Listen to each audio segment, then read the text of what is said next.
Hello, my name is Elliot Hack. I'm the Community Relations Associate here at University House, Wallingford. Before we start today's presentation, Ike Elmo would like to share a little bit about our beautiful community and our speaker today.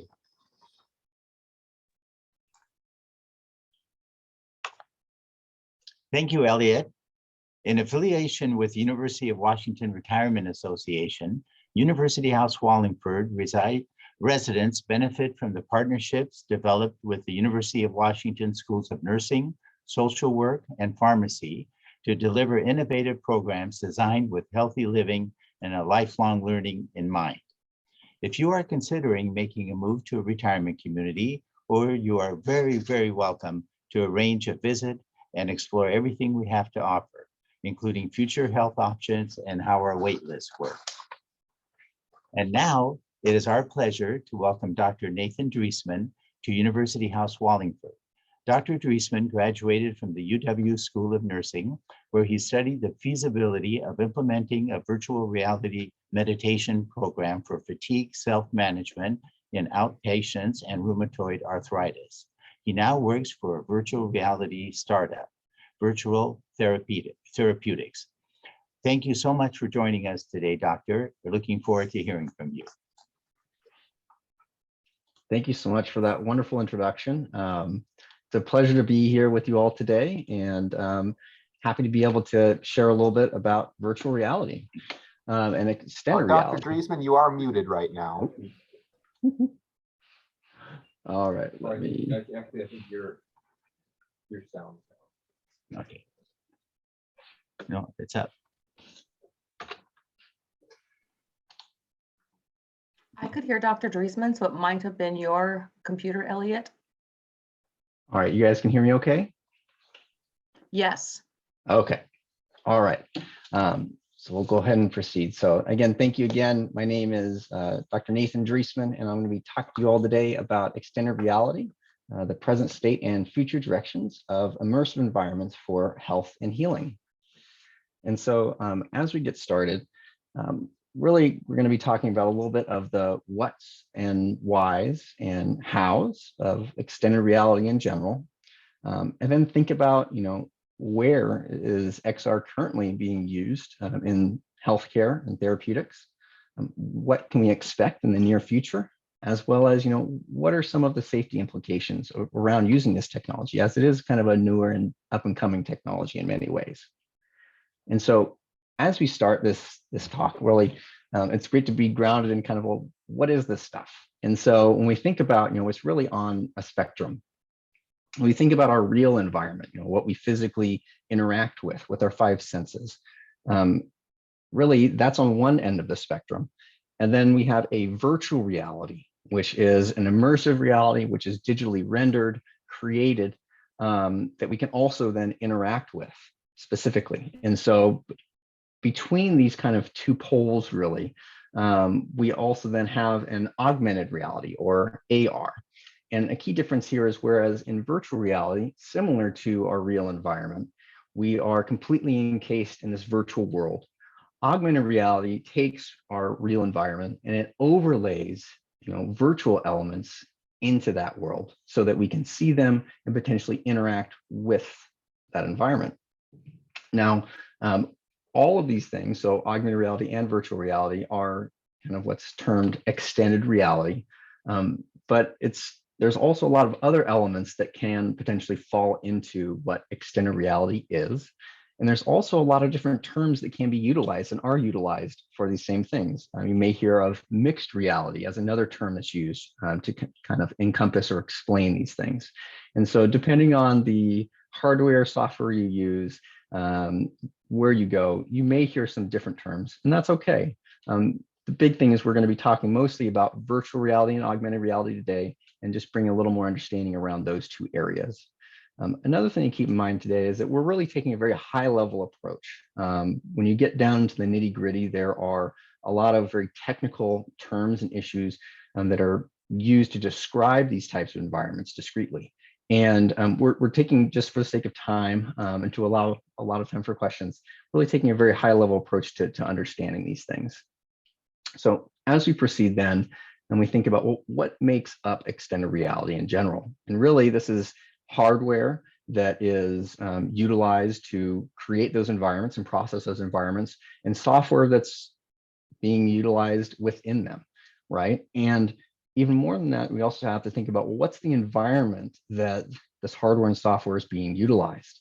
And there's a wide variety of different types of environments in which it's used.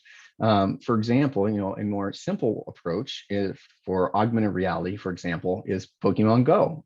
You may have heard about this program where you basically have your video camera or your smartphone that you get to hold up, and the video that you see of that environment, it's going to be overlaying a creature onto that environment that you can interact with your phone.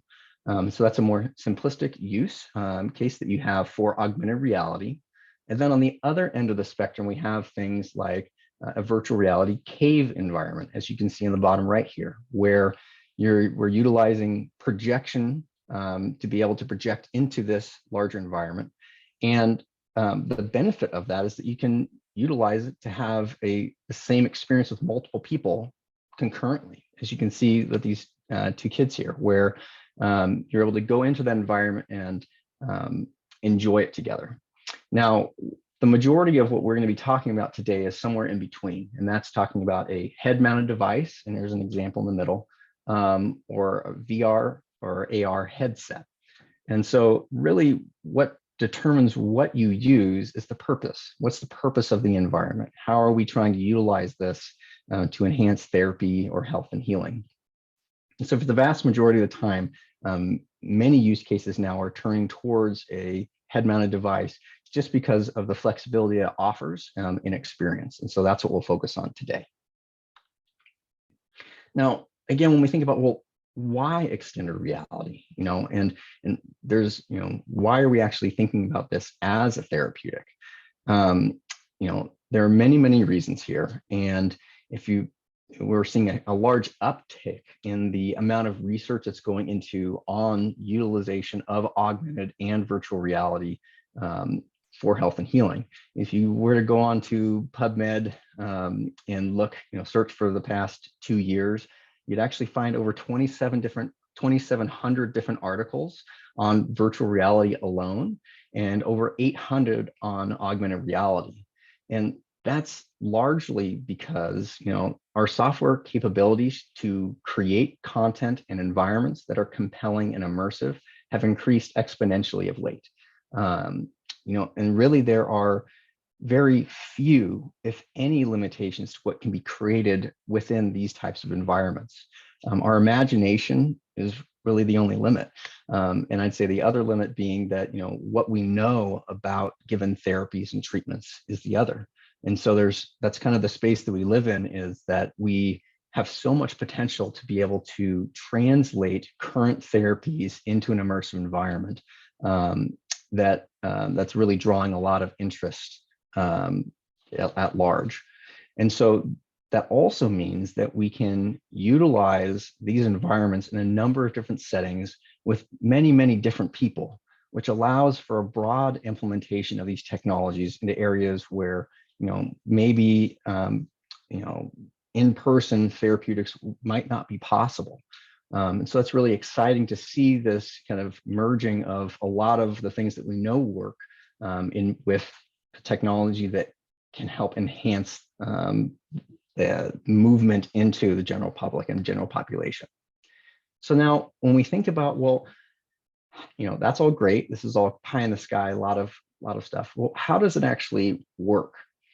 And when we think first about augmented reality, really augmented reality is in some ways, you may see it as like a see-through hardware, where you're going to have a headset on your head and you're seeing your physical space with these virtual objects, or virtual world is being put onto what you're normally seeing in your house or in the world around you. I think it's kind of like a projection, if you will. And, I think some popular images of this, if we think about Star Wars and we think of, Princess Leia being projected onto the table, or if we think about, if you've seen the movie Iron Man, and there's, this virtual hologram of the armor that he has that he's able to interact with and change in real time. these are kind of examples, if you will, of the kind of what augmented reality is supposed to be able to do. When we think pragmatically about the science of how this is actually achieved, though, it's pretty difficult in many ways, because we live in a dynamic world, right? We have different spaces that we're occupying at any given time. And so what augmented reality is tasked with doing is basically putting these virtual objects into that dynamic space, which can take a lot of time. And so they utilize things like a target, a special image on a sheet of paper or other things that the headset can utilize and see to be able to put something onto that. The other thing is that, systems are getting better at being able to recognize what a space looks like and say, oh, there are 4 walls here. This is a room. I can, understand the limits of that and put things up as needed. The other thing that's being advanced is hand tracking, that now you're able to not just see an object projected, but similar to, like an Iron Man, actually interact with those objects and make changes to them. Which can enhance with, especially therapeutics, where if you're doing physical therapy or other things where you're needing to move a bit, it can be really, really helpful. And so that's where, we're going in a lot of things about augmented reality. But now when we think about, well, what about virtual reality, and how is that different? So, whereas augmented reality, like I said, is putting things into your physical environment, virtual reality is basically you are being closed off from that virtual environment and you're being brought into a completely virtual environment instead. And so you're being immersed into it and you're going to feel present in this virtual space. And so now when we think about VR, the hardware then is you can see that typically it had been tethered, as you see in the bottom photo there, with a cord, and that there were many limitations there in the sense that you had to have a computer to run this software. And now we're finding more and more of these standalone type headsets, which are able to use inside out tracking, for example, where we have cameras on the outside of the headset that are using infrared and other technologies to see the space around you. And basically be able to understand your head position and how your view within that space changes just by looking around, basically. The other thing that's interesting about virtual reality is that there are a couple different types of headsets that can be applied in different ways. Specifically, there are headsets that utilize 3 degrees of freedom. So you can look up and down, side to side, and then tilt your head side to side. And these headsets are utilized in a fixed position, whereby, for example, if you could imagine visiting a garden, you'd be, potentially sitting on a bench and imagine, being in that garden space. That's where this type of headset, you could be in a virtual garden, for example, and fixed in that space. Now, and that can be a very therapeutic environment. And as we move towards other headsets, as you see here, both of these are examples of headsets that utilize 6 degrees of freedom, where you're not just looking around this virtual space, but you actually are able to move through it as well. And so with a 6 degrees of freedom or 6 DOF headset, you utilize not just 1, but 2 controllers to also interact within that space. And this is where there's a large variety of applications you can use this with, but you also need space to be able to move around in. So you see with both augmented reality and virtual reality, there's a lot of potential use cases for them, but there are also some potential difficulties and limitations that are needing to be overcome by both the people who are designing these therapeutics and the people who are programming them. Another interesting thing when we think about, well, okay, that's the headset. What about the software in VR? And a good image of what that is kind of like the Matrix, right? Where there's this completely immersive experience that's real and it feels real. The other thing is, like I said, you can really create almost any type of experience. I have an image here of what's called Beat Saber, and it's a program where you have essentially lightsabers in each hand, and you're kind of listening to some upbeat music and getting to slice through boxes. And while that might not sound too intriguing at first, you can actually get a pretty good workout by just sitting there jamming out to music and slicing boxes. And so we're realizing that there are very creative ways that we can utilize this technology to kind of encourage health there. But again, with all that said, these technologies are primarily being utilized in the preclinical setting at this point, and primarily in research. And so, while especially with virtual reality, as it's been around just a little bit longer, we're seeing it move a little bit more into actual clinical use. The majority of what I'm going to be talking to you about, as far as examples here, are things that are, almost ready, like they're currently being developed. So then let's start with augmented reality. So, there's a lot of different spaces where AR is being used. And specifically right now, there's a lot of areas within procedures, education, and with training. So, for example, one area where, around procedural assistance that augmented reality has a lot of potential is, in helping to guide a surgical procedure. And so we utilize tools that, for, an orthoscopic surgery, for example, you'll utilize visualization tools within the surgery to see inside or to see, close to where you're actually doing the surgery. And there's some limitations there, right? You have a very small area that you're seeing in and seeing through, I should say. And all that's great because we're minimizing the invasiveness of the surgery and all that. But what if we had the opportunity to utilize imaging to see the tissues and to see the tools that the provider's using, and then also be able to have the provider see as you see here, a 2D image or even a 3D image of the area that they're working on. And I think that's where there's, especially, within orthopedic surgeries and a lot of these other larger surgeries, there's a lot of potential where augmented reality could be utilized to, potentially enhance some of the precision that these providers have to work with, and give them another tool to work with within these surgery settings. At the end of the spectrum, within this area, we also have, provider training. That augmented reality is a great tool for allowing, for example, anatomical teaching in education. That where you can have multiple people wearing headsets, multiple students, and they're able to interact with a 3D model that can be manipulated and changed in real time. And then we can also be interacting with multiple different models of different objects and things. And so that's where the ability to change the environment in real time, to not be stuck with or not be utilizing solely a physical object or a physical model, really allows the application here to be very expansive, especially the fact that, more than one person can, just like in real time, be seeing that experience at the same time. So it's really a lot of potential within education there for augmented reality. Now, on the other flip side, we also have, well, how can it be used in treatment? And right now with augmented reality, a key area is, within acute pain management.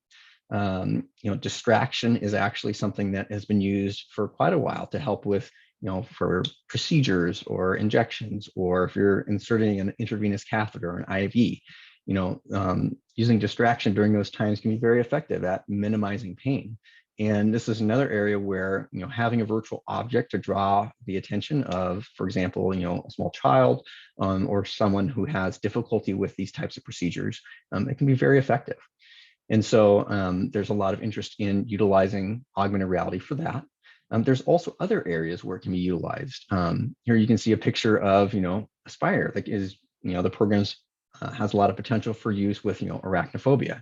Now, while, there's a lot more that goes into that type of treatment than just having this overlay of a spider, this is one element that could be utilized within that therapeutic approach to enhance it, especially being that, you can be in a safe place that doesn't have any of those potentially dangerous things, and still have the same desired therapeutic effect.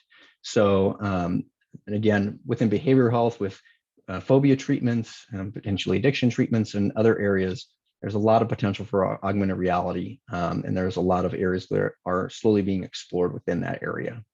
And then lastly, because augmented reality is such a visual approach in many ways, there's also more specific treatments around vision therapy that are being utilized to help with correcting vision, building the muscles in the eye through games and other things. And so that's an area that's being explored heavily within augmented reality. But what about virtual reality? How is that being used in healthcare?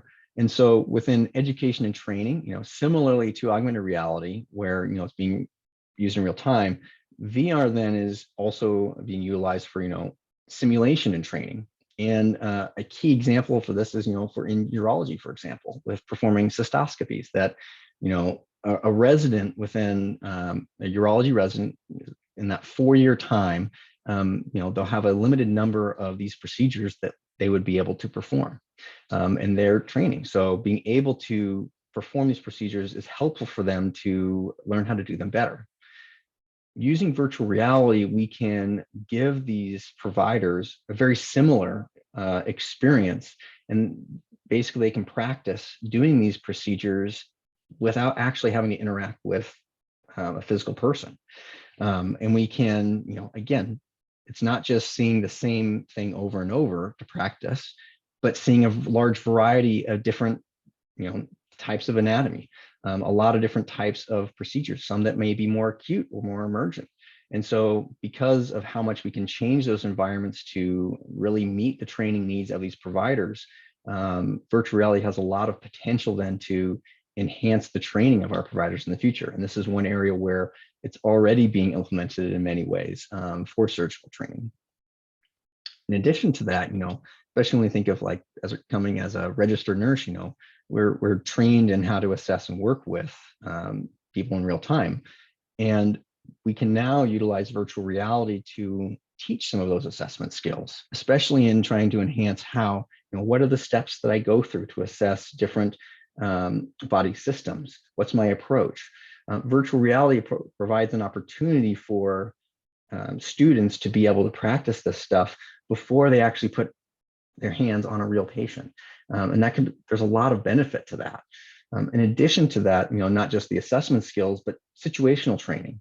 Currently, the way that a lot of situational training works is you're utilizing both actors, as well as, you have a space that you're working with other students, potentially from other disciplines, to go through these situations, some of them very emergent, to be able to understand your thought process and what you would do in those scenarios. With virtual reality, we can combine that with some of those physical elements to enhance that training, to make it very realistic, and so that, when we can stop it in real time and say, what would you do now, to provide more of an opportunity for students to actually enhance that learning and enhance what they learn in that space, which is really amazing. And then when we think of the other side, then, well, what about treatment? And really, this is one of the areas where, compared to augmented reality, virtual reality has been around for a little bit longer. So there's a little bit more that has been developed for it. One space that there's a lot of potential in is within the physical and occupational therapy space.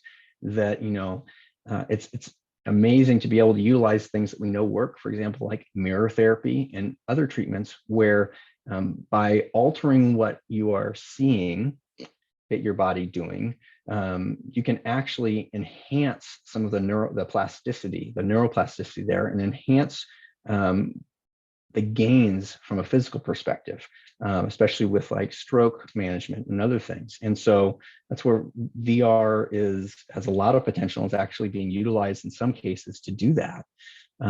It also has had a long history within behavioral health. One of the longest areas that VR has been used actually within behavioral health is for, like I said, arachnophobia specifically.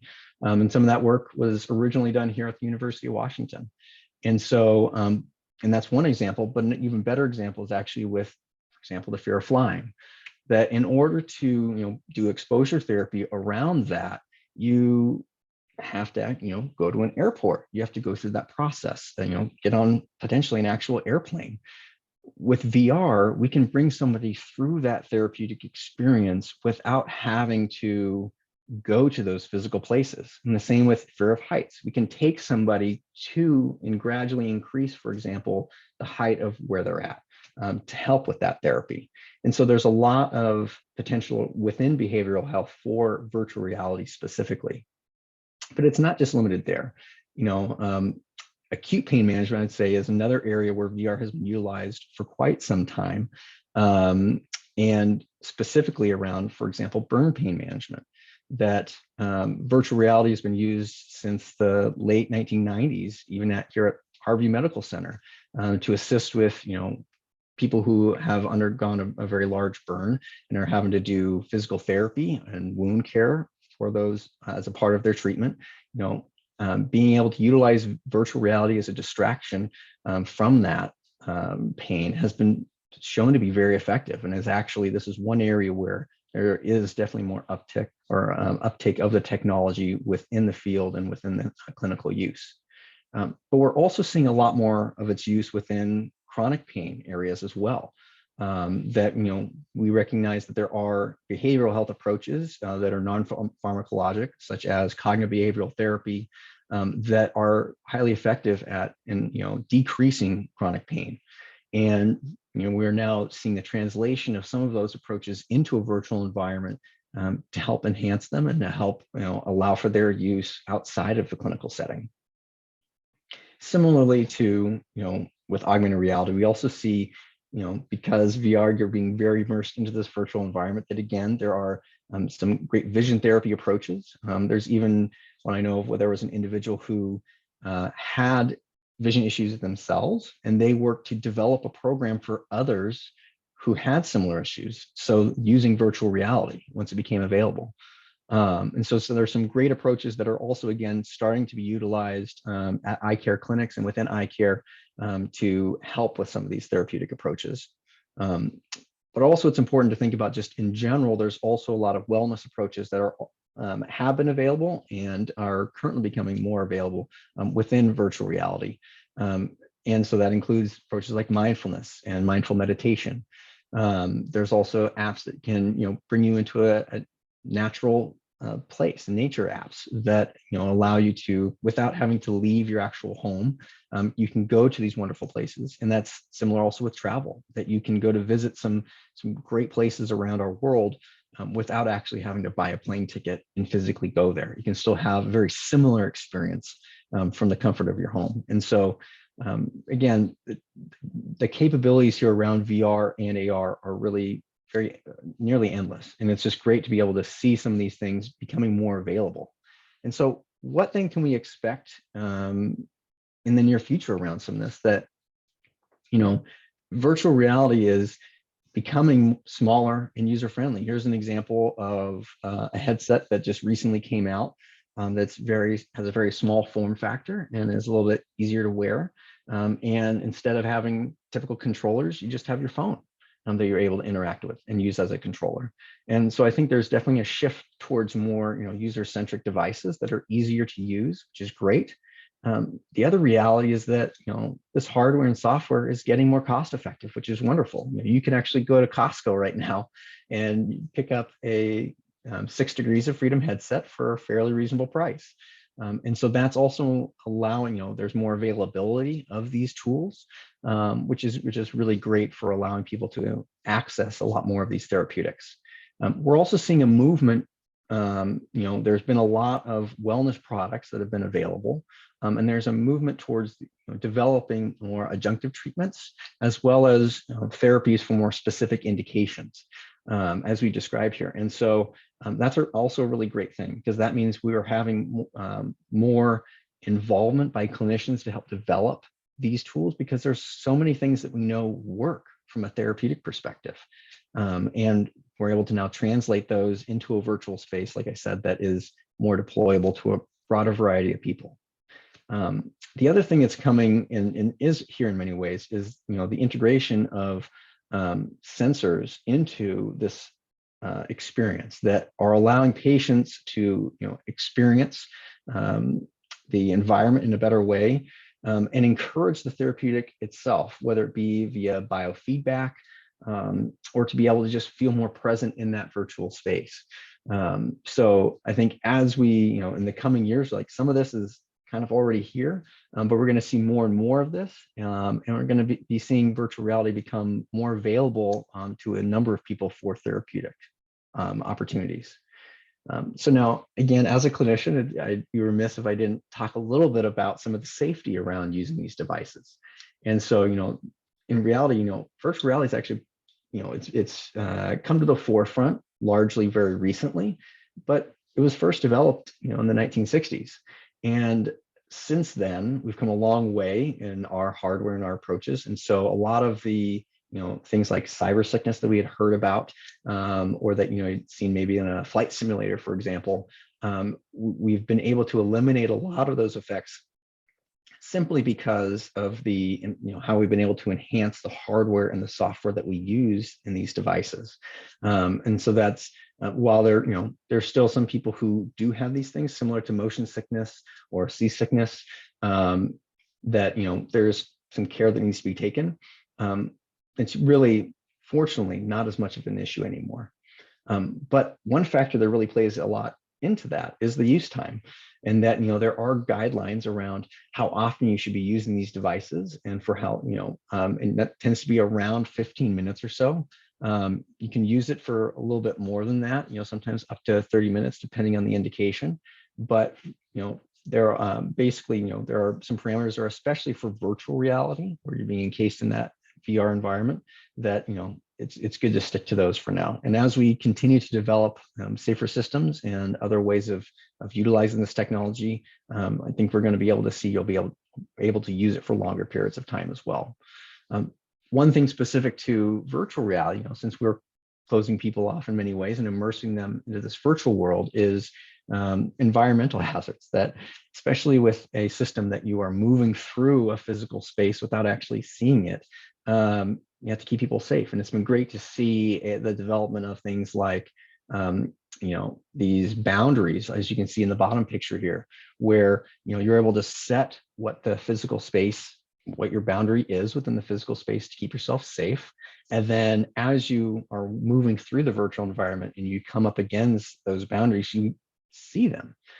So, I'm not accounting for the pillows in this picture. I'm not sure I'd endorse that, but actually being able to see, some of these virtual boundaries can be really, really helpful. And a last area that, especially as we're seeing the use of virtual reality and augmented reality in clinical scenarios, infection control is something we also need to be keeping in mind. And, it's one thing when we are utilizing our own headset, or we're having a headset issue to us that we're utilizing for some time, that's not really as much of an issue.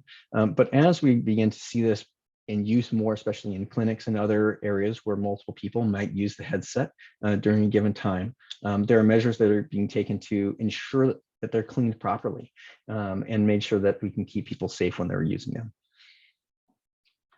So, as we think about XR in general, I think some key takeaways then are that, really, if we're to break it down, is made up primarily of augmented reality and virtual reality. That really, this is a hardware and a software solution that together they're able to make these experiences that are used, and have the potential to be utilized in procedures, in education and training, and treatment. And that, one of the key reasons why we're seeing this uptick in their use and development, is because they are getting smaller and cheaper. And as we move on, we're going to have more focused therapies that are able to meet a lot of our therapeutic needs, which is wonderful. But as we do so, we do need to keep in mind some of the safety things about the time that we're utilizing these technologies, and be mindful of that, as well as ensuring that the environments that we're using them are safe and conducive to us using them. So, well, and I want to thank you again for the opportunity to be able to share some of this with you, and now open up for some questions. All right, we have had several questions come in, Dr. Dreesmann. The first question, this person understands the benefits to training and simulation from augmented reality and virtual reality, but what they don't understand is how augmented reality and virtual reality is an improvement on actual surgical procedures over traditional laparoscopic surgery, where a camera can display the precise location of a tumor or a blockage and the surgical device used to correct the problem. Can you speak on that at all? Yeah, no, that's a fantastic question. And I think one, for example, for use cases, if you are having to use an orthoscopic device to be able to see that, you're having to have that image, you're kind of working in multiple arenas, right? Where you have that image up on the wall and you're having to see where that is. And that might work just fine, but there's been a lot of training into how to have to utilize in that tool specifically to see it. And so this is just another way of, instead of having to use one, I say direction or field of view to be able to, for example, with a laparoscopic surgery, you're just seeing it from that one angle or whatever angle you're able to tilt your viewing device to. This is another option wherein you might be able to, instead of just seeing it from that one or wherever you can manipulate that device to, be able to see it from a different picture or different perspective. And so I definitely would hesitate to say it's better, or if anything, I think it's more of just another tool that providers can utilize. For example, there might be where they might have difficulty being able to image a certain area or get into a certain area for viewing or to perform that surgery or procedure. This provides another approach that might enhance and make that easier for providers to perform that procedure. Thank you, Dr. Dreesmann. This person was also curious about if virtual reality and augmented reality is potentially useful for something like a simple refraction by an ophthalmologist. I'm not super familiar with that specifically, but I would say there's potential. I do know that there are within ophthalmology specifically, there are some where in the past you would have to go through I guess say it enhances what the offering of providers in that area, in the sense that there were specified treatments that were needed to be done for a number of different procedures. For example, if you had strabismus, and that you'd have to go through a surgical correction in many ways to stop somebody from being cross-eyed, or to correct some of that. And so this provides, there are some virtual reality environments that are being utilized basically in some ways do physical therapy with these visual environments to correct that without surgical intervention. And so I'm not sure if specifically the indication you're talking about, if it could be utilized, but I think that's kind of where it's more of offering other potential options for these providers. Great. The next question that we got, this person received an Oculus Quest 2 as a gift, and they said they're 80 years old, and what are some specific options for using it, such as nature apps or travel apps or other things like that? Yeah, no, well, that's wonderful that you've been able to get a hold of a headset.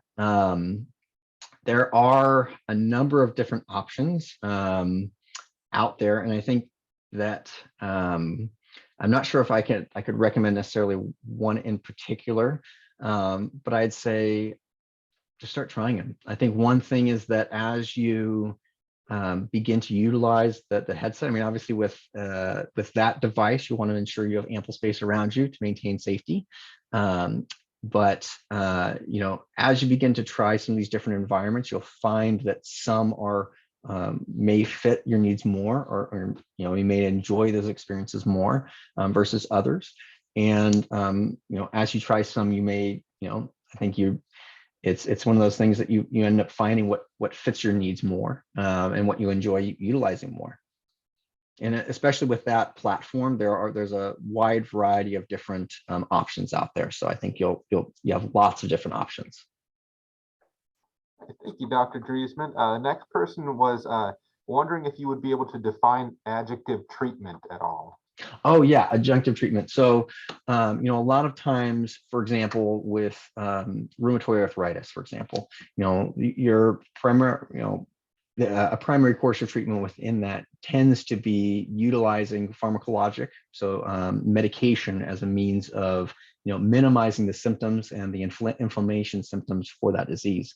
An adjunctive treatment would be something then that helps with some of the other areas. So for example, where many people who have RA then also have fatigue, just in general. And so you might be able to utilize virtual reality to help minimize some of those other symptoms. So it's not necessarily the primary thing that you'd be treating the disease with, but it's something that's helping with some of the other negative symptoms somebody might be feeling. The next person, they said that they are a retired senior, and as such, they're still currently able to travel, but they know a day will come when the mind does not cooperate. Mind still wants to travel, but the body won't cooperate. And they wonder, when will technology and products become available that will enable ordinary folks to travel virtually to real world sites such as Machu Picchu, the Egyptian pyramids, or even climb Mount Rainier? I love it. Well, I have to say, in some ways, it's here now. You can virtually go to sports games now, where you can some certain teams are virtually using a 360 video camera to put you courtside. And similarly, I think there is a more of an uptake now, using I didn't really talk about it much in this talk, but there are 360 videos and 360 cameras that are being utilized to basically do just that. And so I think that we are, obviously, the technology is improving in a lot of those areas. And there's, I talk primarily on healthcare, but there's also an uptick in, VR's and AR's usage in a lot of other industries as well, including journalism, architecture, et cetera. And so what that is doing then is also driving some of those experiences, that making it so that you can have a very compelling experience of visiting the Taj Mahal, for example, without actually having to go there. We have a long way to go so that you can actually walk around that environment, of course, but it's coming soon. All right, thank you, Dr. Dreesmann. The next question was, someone said you had talked about virtual reality as mostly headsets. What about sound or even touch and smell? It's a great question. Thank you so much. And I think that's where a lot of the sensor integration comes in. So one thing that there's been, right now within VR specifically, and to some extent AR as well, but specifically with VR, obviously it's primarily visual, but you're exactly right. Our being able to hear what's going on is a really important element of that, and not just normally like speakers, but more of a surround sound or binaural sound, where you're actually able to hear directionality to that sound. That's something that is being keenly developed, I would say, and that to enhance that experience so that you hear something behind you in virtual environment, and you can turn around to look at it.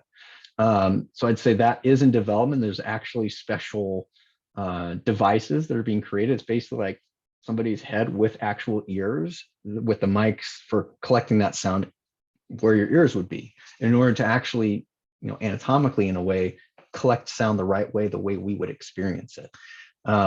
Similarly, there are other things, for example, with touch. Haptic feedback is the term that's utilized, and there's a big push to be able to interact, obviously, with those physical objects, not just with controllers to pull them around or whatever, but to actually physically touch them. And there's been a lot of development around that, using ultrasound or ultrasonics with air and other things that can help create more of a tactile experience. And right now there's a lot of prototypes that are in development, but again, that's also something that, actually, if you were to go on Google and look it up, there's been some developments released recently about some of that. So also, obviously taste we're a long way off on that one, but there's also some integrations with scent, and that there's been, especially within wellness areas, there's some initial people looking at utilizing aromatherapy as a part of the wellness program that they might offer. And so there's been some integration of that into with headsets. So I think we're definitely, that's a great question. There's a lot of development on all fronts there to help enhance the virtual experience that people might have in these environments. Excellent. We've had one more question that came in. And this person wonders if medical doctors can currently prescribe augmented reality or virtual reality treatments, and if this is expected to receive attention in medical school or nurse school training. For sure, yeah. We so right now, I'm not quite sure yet if providers have the opportunity to prescribe it quite yet. There's a few things that are in the running to do just that. Similar to how, there are some smartphone-based applications on the market that, are prescribed by providers. But that's where we're heading, that, as we are getting treatments that are FDA approved for certain indications, providers are going to have that opportunity to prescribe them. And I'd say they're kind of in development right now. So stay tuned. And you might actually be able to look up and get some news on that very soon. So, so yeah, that's definitely coming. As far as working in training areas, yeah, some of it's here now. I think I've, at least from what I've been seeing in the research and in clinical use, there is some integration into, current training, especially around like surgical simulation. This has been a huge area. That's why I provided some of the examples there, where it's starting to be used, by medical schools, just because you can increase the number of times that a provider is exposed to that type of a procedure. And there's also some uptick in its use within nursing programs as well, though, there's a lot of other integrations with, physical mannequins and other things that are still being developed. But like I said, we're really close. And so I think you may not be able to right now, but I'd say within the next couple of years, you might be able to start asking your providers, hey, did you work with VR, AR, when you were in school? And you might actually have people say yes. Very neat. Well, we've had two more questions come in while you're answering that one. This one person says they can certainly see the use of augmented reality and virtual reality and wonders if there are any insurance companies recommending them and paying for the service. And what about Medicare? Those are great questions. And those are, I don't, off the top of my head, I don't know of ones that are being specifically paid for by insurance companies. But I think that similar to the question regarding, FDA approval and these being able to be prescribed for treatments or specific indications, as those become, it becomes more, as there are more discrete treatments that are being utilized, VR is being utilized for, I think we're also going to be seeing insurance companies reimbursing potentially for those treatments, kind of similar to other areas or other avenues of treatment within pharmacology or, and also just procedures in general. So I think that's coming soon. Again, can't speak to necessarily Medicare specifically in that, but as these things become approved for these indications, I think that the payment options for them will likely follow. All right, and the last question we've gotten so far, one person would like to know how they can learn more about the products and apps that you described that are here now. That's a great question. I'd say there are a number of resources out there, and I would just do honestly, a quick Google search. You'll be able to find a lot of different things. The main thing is kind of to determine, well, what are you most interested in? Because VR is being utilized. I have a list of small list of examples here, but really there's a large number of different areas that it's being used in. And I by no means was able to touch on them all. So I'd say if you're interested, for example, in eye care, looking up, just typing in VR for eye care, you're going to be finding a number of different examples that are available out there. Another great resource, just in general about, so I'd say, so for that, if you have an indication or specific, use for VR, you can just search for that specifically on Google or another search engine. Another great resource is actually the Virtual World Society. They're a local, but local organization, or I guess they're based locally. That's kind of promoting VR's use, especially in education and kind of at large. And so they have some great resources through them that I would definitely recommend. Oh, well, thanks so much, Dr. Dreesmann. It looks like we don't have any more questions, but thank you again for your fascinating, informative presentation. We really appreciate your time today. And thank you so much to everyone who joined us. We're glad you were able to make it. We will be emailing out a link to an evaluation form. We'd love to hear your feedback on this webinar and let us know any suggestions you may have to improve any future webinars. We will also be emailing Dr. Dreesmann's slideshow and a link to the recording of today's webinar when they're available. If you have any questions about University House Wallingford, or if you would like a tour, please please feel free to give us a call at 206-545-8400. Again, my name is Elliot Hack, the Community Relations Associate here at University House Wallingford, and this concludes today's presentation. On behalf of Ike, myself, and everyone here at University House Wallingford, where life goes on and lifelong learning thrives, thank you for joining us today. Have a wonderful rest of your day and happy holidays. Take care.